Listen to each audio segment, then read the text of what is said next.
Extraordinary hadir menjumpai Anda dengan beragam informasi aktual dan faktual.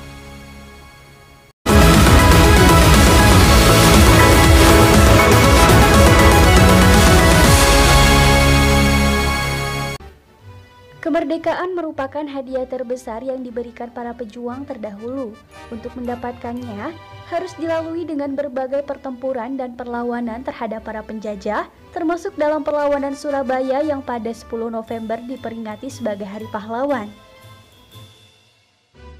Berita datang dari Keputusan Presiden nomor 316 tahun 1959 tentang hari-hari nasional yang bukan hari libur, yang menetapkan 10 November sebagai Hari Pahlawan untuk mengenang perjuangan rakyat Indonesia dalam pertempuran Surabaya.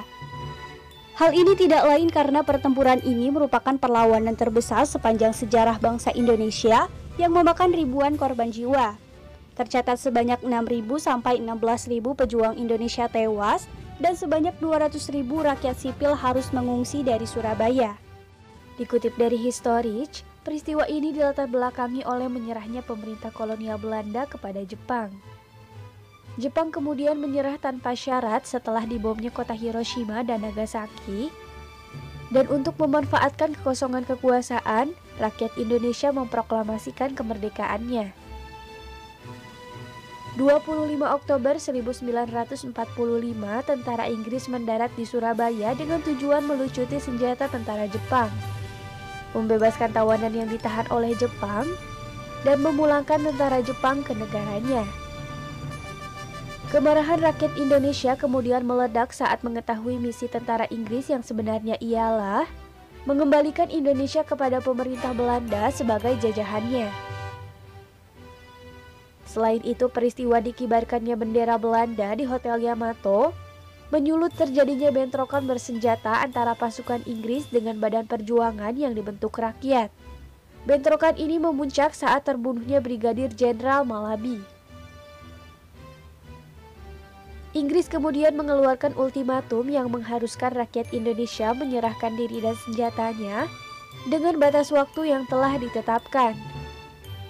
Pada 10 November 1945, tentara Inggris melancarkan serangan besar-besaran karena rakyat Indonesia menolak ultimatum yang telah dikeluarkan.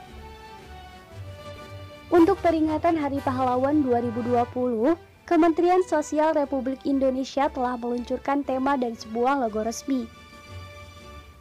Tema yang diusung ialah Pahlawanku Sepanjang Masa. Hal ini dikarenakan pada masa kini, makna pahlawan dapat dipahami dari berbagai pengertian, salah satunya sebagai sosok panutan yang mampu membawa perubahan dan memberikan kontribusi positif dalam berbagai sisi. Sedangkan dalam logo resmi yang berbentuk bulat, tampak seorang pejuang berdasi merah menegakkan bambu runcing dengan bendera merah putih berkibar di ujungnya. Di bagian atas tertera tema Hari Pahlawan 2020 dan di bawah tertera tahun penyelenggaraan, yakni tahun 2020, 3 bintang di kanan dan kiri. Memperingati Hari Pahlawan bisa menggunakan cara apapun dan oleh siapapun.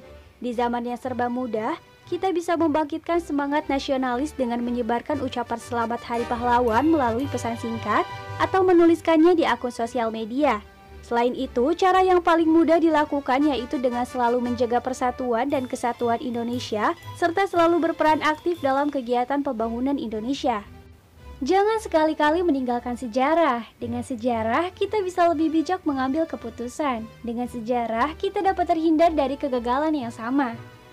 Saya Felina Nur Habibah dari tim News Extraordinary pamit undur diri, sampai jumpa.